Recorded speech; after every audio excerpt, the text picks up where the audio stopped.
Imaginez, vous êtes installé à votre bureau en train de travailler quand une lumière intense et éblouissante envahit la pièce à partir d'un coin.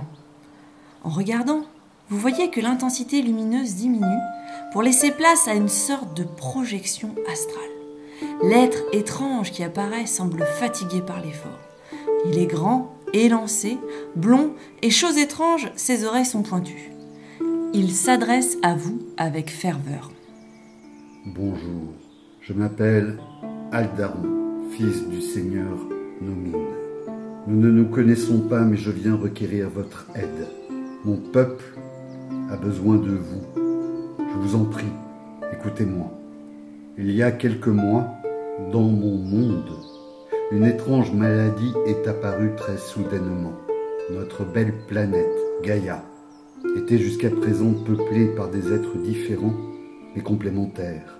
Les hobbits se chargeaient de produire la nourriture, les nains de construire nos habitats et nous, les elfes, étions les gardiens de la connaissance et nous étions chargés d'enseigner aux plus jeunes ainsi que d'aider les plus vieux. Malheureusement, les hobbits et les nains adultes ont été décimés par cette maladie, tandis que mon peuple, même s'il a peiné, est ressorti vivant de cet enfer. Mais nous avons faim, nous ne savons pas comment les hobbits produisaient notre nourriture. C'était un savoir transmis de génération en génération. Ce savoir est perdu. Les jeunes hobbits qui restent n'arrivent pas à se débrouiller seuls. Nous avons observé votre planète et nous avons vu que vous consommez les mêmes aliments que nous et que votre planète a globalement les mêmes capacités de production, climat que notre Gaïa. Je suis parvenu à envoyer ce message et je pourrais vous entendre, mais je n'ai pas le pouvoir de téléporter des objets. Je voudrais donc vous demander de m'expliquer comment je dois faire pour produire l'alimentation pour les peuples de mon monde. Je vous écoute. Je rapporterai tous vos précieux conseils chez moi et nous les appliquerons. Toutefois, je crois devoir vous préciser que mon peuple fait corps avec la nature.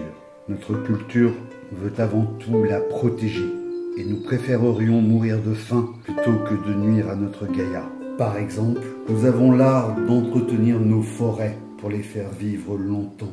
Acceptez-vous de m'aider ? De façon claire mais inexplicable, vous venez d'acquérir la certitude que quand vous vous concentrerez sur votre proposition, Aldaron la recevra. De plus, vous avez maintenant une image claire de Gaïa dans votre esprit et vous comprenez qu'Aldaron vous a fait passer les informations suivantes. Vous savez maintenant que Gaïa est constituée de 3 grands continents. À l'ouest, les terres de feu sont un territoire volcanique inhabitable, avec des volcans actifs et extrêmement chauds. À l'est, le froid intense rend les terres de glace invivables. Dans le continent du milieu, par contre, la vie prospère. On y trouve des climats continentaux, océaniques, méditerranéens. On y trouve aussi des animaux très similaires à nos animaux sur Terre, ainsi que des végétaux très proches. Par contre, la géologie de Gaïa fait que les énergies fossiles n'existent pas. Les hobbits utilisaient bien une sorte d'engrais, le skrums, et du cristal de roche aux propriétés phytopharmaceutiques. Mais les elfes n'aiment pas trop ces produits. Les Gaïans ont des besoins de 2500 kcal par jour, de 50 g de protéines par jour et également de 40 g de fibres par jour. Vous sentez désormais qu'Aldaron compte sur vous. Mais attention, c'est un elfe. Il vous faudra donc faire preuve d'un raisonnement cohérent et d'une argumentation solide pour pouvoir le convaincre. À vous de jouer!